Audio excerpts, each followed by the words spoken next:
아멘. 잠시 기도하시겠습니다. 하나님 감사합니다. 하나님, 저희를 예배의 자리에 불러주시고 주님의 뜻을 깨달아 알 수 있는 귀한 은혜를 허락하여 주시니 하나님 참으로 감사합니다.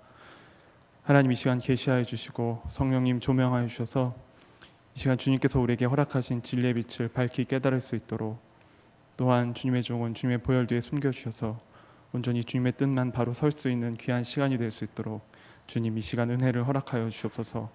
모든 말씀 살아계신 우리 구주 예수 그리스도의 이름으로 기도드렸습니다. 아멘.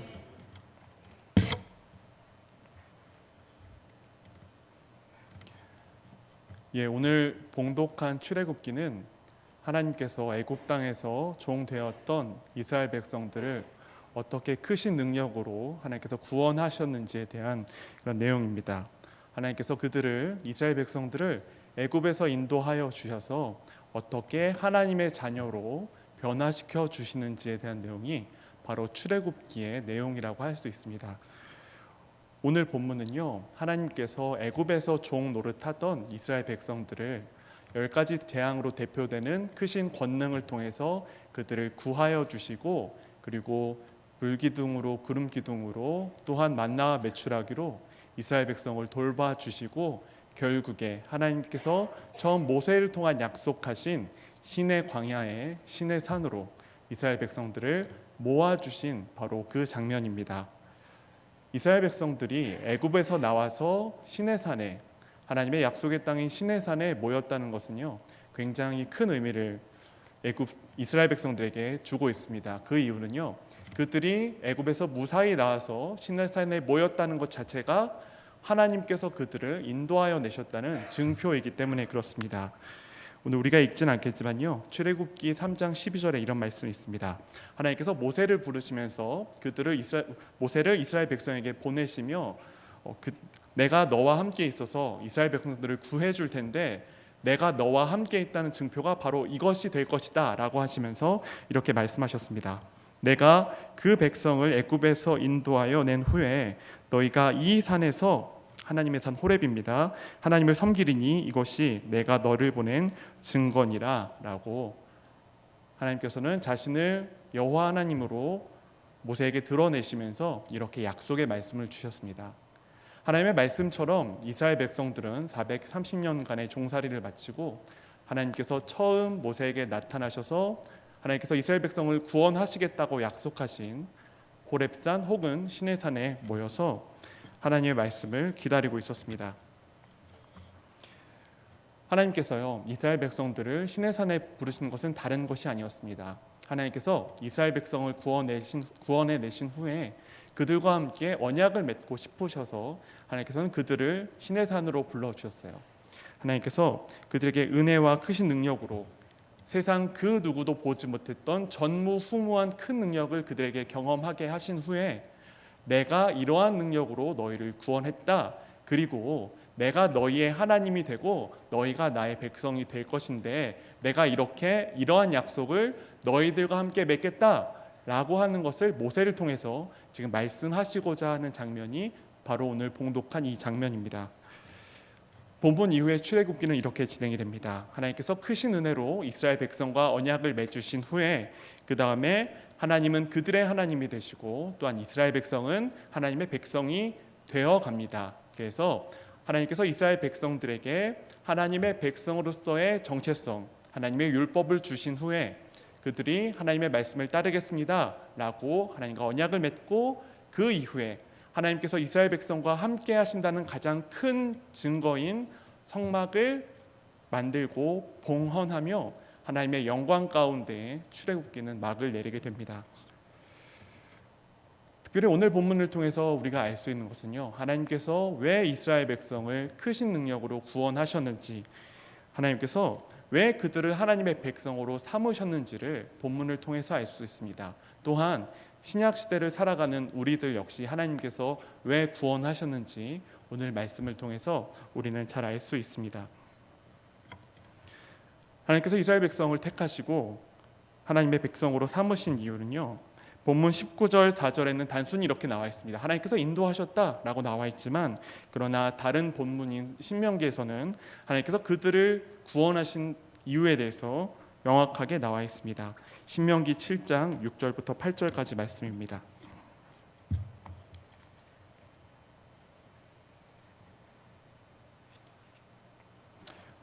신명기 7장 6절부터 8절까지 말씀 제가 읽겠습니다. 너는 여호와 내 하나님의 성민이라. 내 하나님 여호와께서 지상 만민 중에서 너를 자기 기업의 백성으로 택하셨나니, 여호와께서 너희를 기뻐하시고 너희를 택하심은 너희가 다른 민족보다 수요가 많기 때문이 아니니라. 너희는 오히려 모든 민족 중에 가장 적으니라. 여호와께서 다만 너희를 사랑하심으로 말미암아, 또는 너희의 조상들에게 하신 맹세를 지키려 하심으로 말미암아 자기의 권능의 손으로 너희를 인도하여 내시되, 너희를 그 종 되었던 집에서 애굽 왕 바로의 손에서 속량하셨나니. 아멘. 7장 8절을 통해서 알 수 있는 건요, 하나님께서 그들을 사랑하셨다라는 것을 알 수 있습니다. 그런데 우리는 너무나 잘 알고 있습니다. 이스라엘 백성이요, 하나님의 자녀로, 하나님의 백성으로 선택을 받았지만 하나님의 자녀다운 삶은 오히려 살지 못했다는 것을 우리는 너무나 잘 알고 있습니다. 말씀을 다 읽지는 않았지만 아마 출애굽기를 읽어보신 분들은 알 것입니다. 하나님께서 이렇게 놀라운 능력으로 이스라엘 백성을 구원하셨습니다. 구원하시고요, 시내산 가운데서 불과 구름 기둥 가운데에 큰 영광 가운데 그들을 만나 주셨어요. 자, 이렇게 하나님께서 크신 능력으로 이스라엘 백성 가운데 나타나셨으면은 이스라엘 백성은 어떻게 그 다음에 살아갔어야 됐을까요? 하나님께 순종을 맹세하고 하나님의 자녀답게 살겠습니다 라고 하면서 지키며 살아가야 될 텐데, 놀랍게도 몇 장이 채 지나지 않아서 이러한 큰 능력을 받음에도 불구하고 이스라엘 백성들은 이것이 우리를 구원한 여호와라 하면서 가지고 있던 금들을 모아 금송아지를 만듭니다. 이것을 통해서 우리는 알 수 있습니다. 하나님께서 결코 이스라엘 백성들이 잘해서 하나님의 백성으로 삼으신 것이 아니라는 것을요. 바로 하나님께서 크신 능력으로 이스라엘 백성들을 선택하시고 애굽에서 인도하여 내시고, 또한 무엇보다 가장 큰 은혜인 그들의 하나님이 되시겠다고 하신 그것은요, 순전히 하나님의 사랑이라고 이야기를 할 수 있습니다. 이스라엘 백성이 잘해서 그런 것이 아니라는 이야기입니다. 자격 없는 자들에게 베풀어지는 호의, 자격 없는 자들에게 베풀어지는 선물을 우리는 은혜라고 이야기를 합니다. 하나님께서 이스라엘 백성들을 인도하시는 것은요, 바로 하나님의 전적인 은혜라고 이야기를 할 수 있습니다. 하나님의 은혜로 구원받은 이스라엘 백성들은요, 이제는 자기의 정체성이 바뀌었어요. 더 이상 종이 아니라 하나님께서 택하여 내신 하나님의 백성으로서의 삶을 살아야 했습니다. 그렇기 때문에 하나님께서는 하나님의 백성답게 살기 위한 계명을 그들에게 허락하십니다. 바로 하나님의 계명 혹은 하나님의 율법이라고 하는 것입니다. 우리가 계명 혹은 율법이라는 이야기를 들으면요, 크게 오해하고 착각하는 부분이 두 가지가 있습니다. 첫 번째는요, 무언가 하나님께서 사람들에게 뭔가 무거운 짐을 부과하시기 위해서 너는 이렇게 잘못했으니까 이런 일을 해야 돼 라고 부과하시기 위해서 주신 것이라고 생각하는 착각이 있고요. 두 번째는 이 율법을 행해야지만 하나님께서 나를 사랑하신다는 그런 오해가 있습니다. 이걸 해야지 내가 구원을 받을 수 있을 거야 라고 하는 오해가 하나님의 율법에 우리는 상당 부분 많이 갖고 있습니다. 이 생각들이 맞는 생각들일까요? 결코 그렇지 않습니다. 하나님께서요, 이스라엘 백성들에게 율법을 주신 것이 그들을 이스라엘 백성들을 애굽에서 인도해 낸 후입니까? 아니면 그 전입니까? 인도해 내시기 전에 그들에게 율법을 주시고, 자, 너네가 이거를 지키면은 내가 너를 구원해 줄게 라고 이렇게 거래를 하신 겁니까? 아니면은 구원해 주신 다음에 그 다음에 주신 겁니까? 구원해 주신 다음에 율법을 주신 거예요. 이것은요, 결코 하나님께서 너희가 이거를 지켜야지 내가 구원해 줄 거야 라고 하시는 것이 아니라, 오히려 그래, 너네가 이제 하나님의 자녀가 됐으니까, 나의 백성이 되었으니까 너넨 이제 이렇게 살아야 돼 라고 친절하게 안내서를 주신 것이에요. 우리가 어떤 사람을 만나고 그 사람을 알아가기 위해서는 그냥 우리가 그 사람을 생각으로 판단했을 때는 그 사람에 대해서 절대로 알 수 없습니다. 이 사람은 뭘 좋아할 거야, 이 사람은 저걸 좋아할 거라고 아무리 생각해도 내 생각과 이 사람이 좋아하는 것이 같을 수가 없어요. 내가 좋아하는 사람을 만났어요. 새로운 사람을 만났는데 이 사람이 좋아하는 것을 알기 위해서는 우리가 어떻게 될까요? 그 사람으로부터 들어야겠죠. 그 사람이 무엇을 좋아하는지 알아가야겠죠. 그렇다고 한다면은 우리를 지으신 하나님께서 무엇을 좋아하시는지 그리고 무엇을 슬퍼하시는지를 우리가 알기 위해서, 즉 하나님 나라의 백성답게 살기 위해서 우리는 누구한테 그 이야기를 들어야 될까요? 하나님께 그 이야기를 들어야 하는 것입니다. 그런데요, 하나님은 사람과 다르셔서 사람은 그냥 기호입니다. 그냥 무엇을 좋아하고 무엇을 싫어하는가요. 하지만 하나님께서는 이 기호라는 말이 통할 수 없습니다. 하나님께서 기뻐하시는 것은 선이고요, 하나님께서 슬퍼하시는 것은 악입니다. 그렇기 때문에 이 계명을 떠나면 너희가 죽는다라고 하는 이유가 바로 여기에 있는 것이에요. 하나님을 떠난 그 길이 필연적으로 사망의 길이 될 수 없기 때문에 그렇습니다.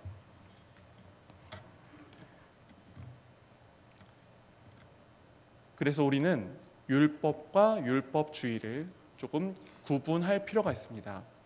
율법은 선한 것일까요? 악한 것일까요? 끊임없이 성경은 율법을 악한 것이라고만 이야기하고 있지 않습니다.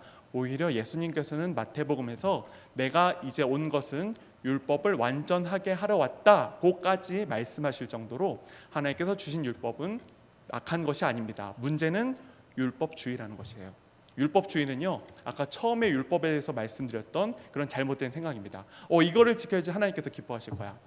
이게요, 조금 더 잘못돼가지고 이게 어떻게 잘못되냐면요, 그래 이거를 내가 지키면은 뭐 하나님은 둘째하고 사람들 앞에서 내가 조금 더 좀 높아지게 보일 거야, 좀 메리트 있게 보일 거야 라고 변질되어 갑니다. 그것이 어떤 사람들의 모임이죠? 바리새인들입니다. 바리새인들의 시작은 처음에 좋았어요.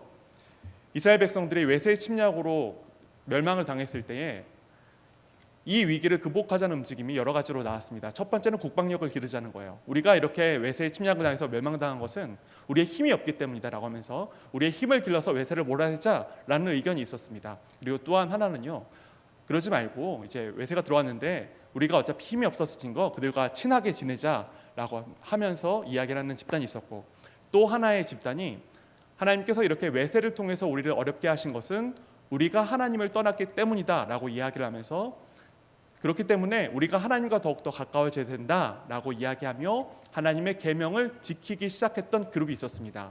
바리새인들은 세 번째 그룹이었어요. 좋은 의도로 시작하였지만 그들은 이 율법이라는 것을 자기의 의로 사용하면서 하나님께서 주신 선한 것들과 함께 변질시키기 시작했습니다. 예수님께서 산상수훈을 통해서 말씀하신 내용들이 바로 이것입니다. 너희는 외형적으로 율법만 지켜서 사람들 앞에서 좋게 보이지 말라는 이야기예요. 다른 사람을 봤을 때 살인하지 말라는 그 계명에서 단순히 살인을 하지 않았기 때문에 너희가 잘난 사람이 되는 것이 아니라 하나님께서 보시는 것은 너의 마음의 동기라는 것입니다. 너가 형제에 대해서 라가라고 바보라고 이야기하면 하나님께서 너를 심판받을 자로 보시겠다는 이야기예요. 이성에 대해서 간음의 죄를 저지르지 않았지만 음욕의 마음을 품는다면 하나님께서 간음을 범한 자로 보시겠다는 그 예수님의 기준이 바로 그런 이유에서 나오는 것입니다. 중요한 것은 행동이 아니라 이 율법에 담겨있는 마음, 즉 하나님을 의식하고 하나님을 사랑하는 마음이라는 것입니다. 그래서요, 하나님의 계명을 거부한다는 것은 필연적으로 하나님을 거부한다는 결론으로 귀결될 수밖에 없습니다. 아담과 하와가 타락했던 그 잘못이 무엇이죠? 하나님께서 먹지 말라고 하신 선악을 알게 하는 나무의 열매를 먹은 것. 단순히 열매 하나 먹은 것이 큰 잘못일까요? 아닙니다. 중요한 것은 하나님께서 하지 말라고 한 것을 했기 때문에, 즉 고의적으로 하나님의 말씀을 버렸기 때문에 하나님은 그들을 떠나실 수밖에 없었던 것입니다. 그래서 오늘 하나님께서 말씀하시는 제사장 나라다 거룩한 백성이다 라고 하시는 것은요, 하나님께서 그들에게 허락하신 이 계명들을 이 땅 가운데서 지키며 이 땅 가운데서 그것을 마음속에 품으면서 다른 민족들 가운데에 하나님의 살아계심을 드러내는 민족을 하나님께서는 제사장 나라다, 하나님의 거룩한 민족이다 라고 말씀하시는 것입니다. 가장 기본적으로 십계명의 가장 첫 번째 계명이 무엇입니까? 너는 나 외에 다른 신을 내게 두지 말라라는 내용이었어요. 하지만 당시에 이집트와 가나안에는요, 굉장히 많은 신들이 있었습니다. 뭐 해를 본다는 거, 달을 본다는 거, 별을 본다는 거, 뭐 동물을 본다는 것들, 많은 신들이 있었습니다. 그래서요, 이스라엘 백성들이 이제 가나안으로 들어가야 되는 그 땅에는 어떤 일이 있었냐면요, 농사를 주관하는 신이 따로 있었던 것이에요. 비를 내리게 하는 신이 또 따로 있고, 그래서 그들이 그곳 가운데서 잘 살기 위해서는 농사를 주관하는 신에게도 제사를 지내고 비를 내리게 하는 신에게도 제사를 지내고 이러한 삶의 모습으로 인도하려는 것이 가나안 땅에 있었다는 것입니다. 그러나 하나님께서는 그들과 구별된 기준을 주셨어요. 뭐죠? 나 외에 다른 신을 섬기지 말라라는 내용입니다. 오직 참되고 살아계신 하나님은 우리 주님밖에 없으시죠. 농사를 주관하는 신이 따로 있고 그런 것이 아닙니다. 모든 것이 하나님의 손 안에 있으며 하나님께서 지으셨고 하나님의 주권 안에 있는 것입니다. 하지만 이러한 삶을 위해서 부름받은 우리 이스라엘 백성들은요, 마지막 결국 이러한 삶에서 실패하였습니다. 하나님의 소유된 백성인 것을 잊어버려서 하나님께서는 그들을 열강의 손에, 북이스라엘은 아수르에게, 남유다는 바벨론에게 넘겨주셨습니다. 하지만 우리 하나님의 뜻은 변함이 없으시고요, 언제나 실패하신 적이 없습니다. 그래서 하나님의 선택받은 백성, 하나님의 제사장 날은요, 이제 하나님의 계명을 순종함으로써 이루어지는 새로운 단체에 의해서 이제 이루어지게 되는데, 하나님의 계명을 지키며 살아가는 새로운 단체에 의해서 시작이 되는데, 그것을 우리는 교회라고 부릅니다. 사도는요, 말씀에 이렇게 이야기를 했습니다. 베드로전서 2장 9절부터 10절까지 말씀입니다. 함께 찾아서 읽도록 하겠습니다.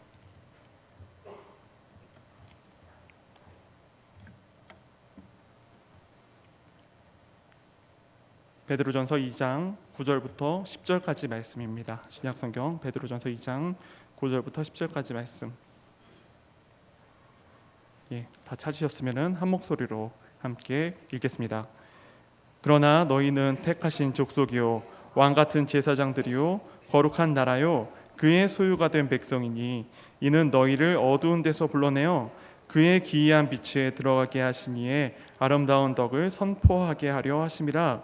너희가 전에는 백성이 아니더니 이제는 하나님의 백성이요 전에는 긍휼을 얻지 못하였더니 이제는 긍휼을 얻은 자니라. 아멘. 바로 우리입니다. 예수님을 구주로 믿고 고백하는 우리들이 이제는 하나님께서 택하신 백성이고 하나님의 거룩한 백성, 하나님의 나라된, 하나님의 소유된 백성이라고 사도는 이야기를 하고 있습니다. 어떻게 이런 일이 가능할까요?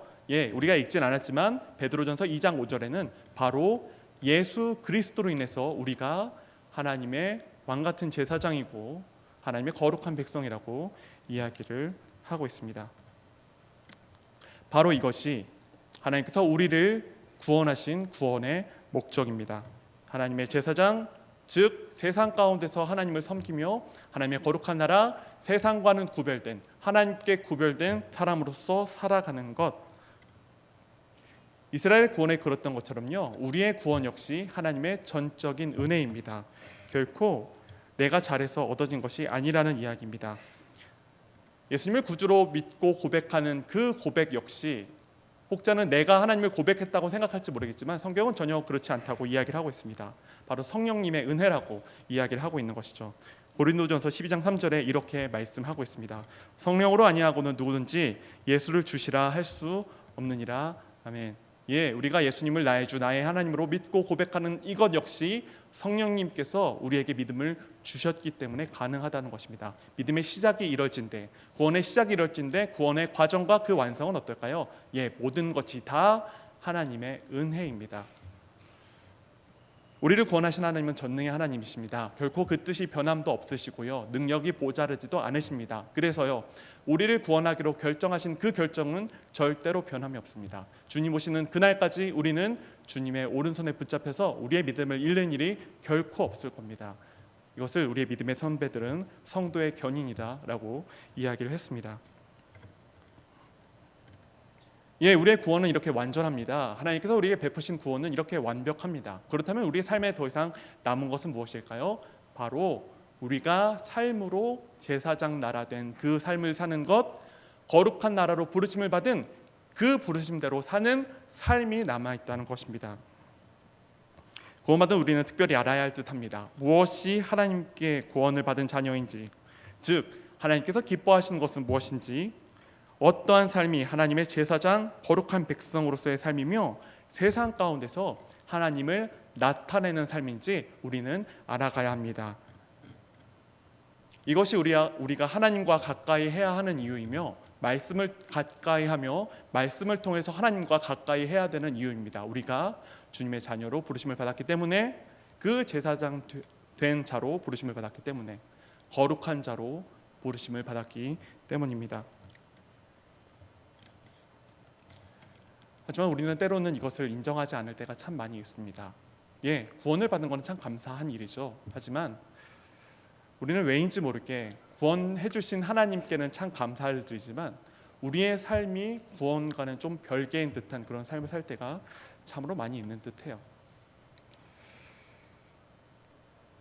오늘 청년들과 말씀을 나눌 때에 마태복음 6장 33절의 말씀을 나눴습니다. 먼저 그의 나라와 그의 일을 구하라, 그리하면 이 모든 것을 너에게 더하시리라 라는 말씀을 나눴는데요, 이 말씀을 하시기 전에 예수님께서 하신 말씀이 이렇습니다. 너희가 무엇을 먹을까, 무엇을 마실까, 무엇을 입을까 염려하지 말라는 거예요.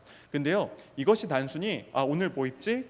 라고 옷을 고르거나 오늘 뭐 먹지? 라고 먹을 것을 고르거나 아니면 오늘 무엇을 마실까? 라고 고민하는 것이 아니에요. 기호의 문제가 아니라는 이야기입니다. 오히려 먹을 것이 없으면 죽는 거예요. 이스라엘 땅인데요, 물이 얼마나 귀하겠습니까? 마실 것이 없으면 죽는 거예요. 이스라엘 땅은요, 일교차가 커가지고 저녁이 되면은 겉옷이 없으면, 이스라엘 당시에 옷이 많지 않았기 때문에 난방의 역할을 해주는 그 겉옷이 없었으면요, 사람 다 죽을 수밖에 없었어요. 먹는다, 마신다, 입는다, 이 모든 것은요 다 생존에 대한 내용이었어요. 그런데 예수님께서 뭐라고요? 이것들을 염려하지 말라고요. 왜 염려하지 말라고요? 이 모든 것들을 다 누가 가지고 계신다고요? 누가 주관하고 계신다고요? 너희를 지으신 하나님께서. 하나님께서 우리에게 이렇게 큰 은혜를 베풀어 주셨습니다. 하나님의 자녀로 부르셨고요, 그리고 주님 오시는 그날까지, 영원한 그날까지 우리의 믿음을 지키신다고까지 약속하셨습니다. 그렇다면 우리에게 남은 것은 예수님께서 우리에게 말씀하신 그의 나라와 그의 의를 구하는 삶입니다. 무엇이 그의 의를 구하는, 그의 나라를 구하는 삶일까요? 그의 나라를 구한다는 것은요, 우리 마음속에 생각의 기준을 하나님의 뜻에 둔다는 것입니다. 삶의 여러 순간 속에 아마 선택의 순간들이 아마 여러 가지 있으실 겁니다. 그 선택을 할 때요, 그 기준이 어떤 것이 내게 유익이 될까, 내 가정이 기쁨이 될까 라고 한다면은 아마 나의 주인은 내 가정 혹은 나의 삶이 될 것입니다. 그러나 그것이 아니라 어떤 것이 하나님께서 기뻐하시는 일일까, 어떤 것이 주님의 말씀에 순종하는 일일까를 고민한다면은 바로 그 사람이 하나님의 나라를 먼저 구하는 사람이라고 이야기를 할 수 있습니다. 하나님의 의를 구하는 삶이라는 것은 무엇일까요? 두 가지 의미가 있습니다. 첫 번째는 하나님과의 완전한 관계입니다. 성경에서 의롭다고 하는 것은 하나님과의 완전한 관계를 의미합니다. 이 일을 할 때에 내가 하나님과의 관계가 흐트러지지 않을까? 이 일을 하는 것이 하나님과의 관계에서 해가 되지 않을까를 고민하는 것. 또한 두 번째 의미, 이 일을 할 때에 하나님께서 나를 의롭게 보실까, 그렇지 않을까? 이것을 고민하면서 삶의 순간순간에 붙잡고 사는 사람이 바로 하나님의 나라와 그의 의를 구하는 사람이라는 이야기입니다. 오늘 출애굽기 19장 1절부터 6절 말씀을 통해서 우리는 하나님께서 왜 이스라엘 백성을 부르셨는지, 그리고 신약 시대를 살아가는 우리를 왜 구원하셨는지에 대해서, 그 이유에 대해서 살펴보았습니다. 바로 하나님을 섬기는 제사장 나라, 하나님께 대해 세상과 구별된 거룩한 백성, 즉 하나님의 말씀을 지킴으로써 세상 가운데에 하나님의 살아계심을 드러내는 사람으로서 살아가게 하시기 위해서 주님은 우리를 구원하셨습니다. 주님은 그래서 우리를 그런 사람으로 살아가게 하시기 위해서 십자가에 못 박혀 돌아가신 것입니다. 이러한 제사장 나라, 하나님의 거룩한 백성을 오늘 우리가 봉독한 출애굽기 19장 5절에는 이렇게 표현하고 있습니다. 바로 내 소유라는 것입니다. 여기서 내는요, 하나님을 뜻합니다. 즉 하나님의 소유라는 이야기예요. 하나님의 소유는요, 단순히 그냥 이거 내 거의 의미가 아닙니다. 여기에 소유로 쓰인 단어는요, 우리 히브리어의 뜻을 살피면요, 보물이라는 뜻이에요. 값진 것이라는 뜻입니다. 이 단어가 다른 성경에 어떻게 쓰였냐면은 역대상 29장 3절에 솔로몬이 이제 성전을 건축하기 위해서 많은 금은 보물을 모으는 그런 장면이 있는데, 그 금은 보화들을 가리켜서 소유라는 단어와 똑같이 사용을 하고 있는 것이에요. 즉 하나님께서 우리를 그렇게 하나님의 보물로 부르셨다는 것입니다. 우리가 하나님의 보물이라는 이야기입니다. 여기서 우리가 착각하지 말아야 될 것이 있습니다. 우리가 가치가 있어서 하나님의 보물이 절대로 아니라는 것이에요. 보배라는 것은요, 그 물질이 가진 가치보다요, 그것을 가지고 있는 사람이 부여한 가치가 더 우선순위에 있습니다. 이게 뭔 말이냐면요. 간단히 예를 들어보도록 하겠습니다. 아마 이런 경험들 자녀를 키우면서 좀 많이 하셨을 것 같은데, 그 부모의 마음으로서는 좀 빨리 버렸으면 좋겠는 그런 낡은 인형들, 혹시 이런 경험 해보셨습니까? 뭐 꼭 인형이 아니더라도 뭐 이불이라든지, 이 인형을 버릴라 치면은 애가 어떻게 해요? 오빠 버리세요 그렇게 하나요? 아니요. 얘는 이 인형과 떨어지면 안 되는 거예요. 우리가 볼 때는 인형이 아무 가치가 없잖아요. 그런데요, 걔한테는요 그 인형이 정말로 귀한 것이 보물이 되는 거예요. 반대로 어떤 억만장자가 있는데 그 사람이 가장 중요한 보물이 뭐냐고 물어보니까 뭐 다른 채권이나 주식이나 그런 게 아니라 어렸을 적 돌아가신 부모님과 찍은 사진이라고 했을 때, 우리가 봤을 때 그 백만장자의 모든 재산 중에 그게 가치가 있을 거라고 우리가 인정이 될까요? 아니요. 우리는 이해를 못한다 하더라도, 그러나 그 백만장자가 그 사진의 가치를 부여했기 때문에 그 사람에게는 그 사진이 무엇보다 귀한 보물이 되는 것입니다.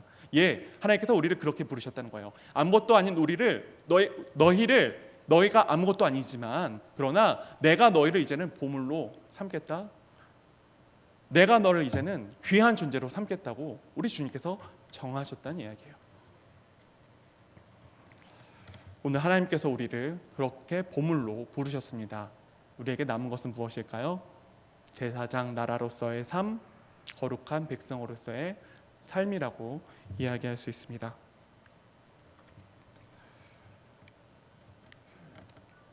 아마 일정 기간 살아가면서 아마 신앙생활을 하신 분들은 느끼실 겁니다. 이 생활이 결코 쉬운 것은 아니라는 것을 아마 많이 느끼셨을 거라고 생각합니다.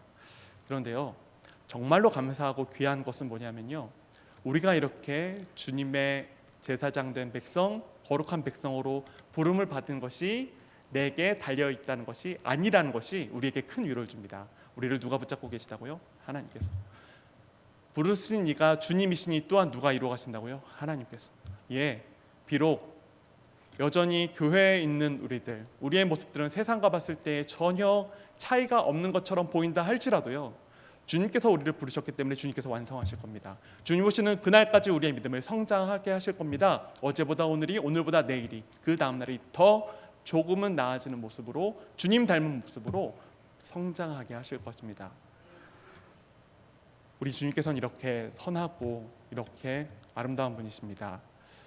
혹시나 우리의 삶의 여러 부분 중에 아직도 하나님께 내어 맡기지 못한 부분들이 있으시다면 이렇게 선하신 하나님, 이런 권능의 하나님께 맡기시지 않겠습니까? 교회의 부분만 하나님의 제사장 된 사람들, 하나님의 나라가 아니라 나의 삶의 다른 부분에서도, 교회에서만 크리스천이 아니라요, 밖에서도 하나님의 자녀로서 그런 삶을 함께 살아가시지 않겠습니까? 그렇게 살아갈 때에, 하나님께서 우리에게 부르신 그 목적대로 살아갈 때에 아마 주님께서 다시 오셨을 때 우리를 향해서 잘했다, 착하고 충성된 종들아 라고 칭찬하지 않으실까요? 저는 주님께서 반드시 그러실 것이라 믿습니다. 그래서요, 바라기는요, 하나님께서 구원하심에 감사하는 마음으로, 우리를 구원하신 그 하나님께 감사하는 마음으로, 하나님께서 기뻐하시는 것이 과연 무엇일까 전 삶을 통해 고민하며, 또한 말씀을 통해 하나님의 기쁨을 배워가시며 하나님과 가까워지시며, 그래서 하나님께서 보물로 부르신 하나님의 소유다운 삶을 사시는 저와 모든 영남의 가족들이 되시기를 주님의 이름으로 간절히 바랍니다. 기도드리시겠습니다. 하나님 감사합니다. 하나님, 우리가 무엇이간데 우리를 주님의 소유 삼아 주셔서 주님의 보물로 불러주셔서 이렇게 귀한 은혜를 누리게 하셔 주셨습니까? 하나님 참으로 감사합니다. 하나님, 그러나 우리는 아직도 작고 연약하여서 주님께서 부르신 그 부르심에 합당하게 살아가기보다는 우리의 생각과 우리의 뜻대로 살아갈 때가 더욱더 많았음을 이 시간에 회개합니다. 주님 용서하여 주시고, 주님 우리를 인도하여 주셔서 우리의 삶이 어제보다는 오늘이, 오늘보다는 내일이 하나님께서 기뻐하시는 삶으로 성장할 수 있도록, 그래서 우리의 삶을 통해서 주님의 살아계심이 드러나는 귀한 삶이 될 수 있도록 주님 우리에게 은혜를 허락하여 주시옵소서. 감사합니다. 모든 말씀 살아계신 우리 구주 예수 그리스도의 이름으로 감사드리며 기도드렸습니다. 아멘.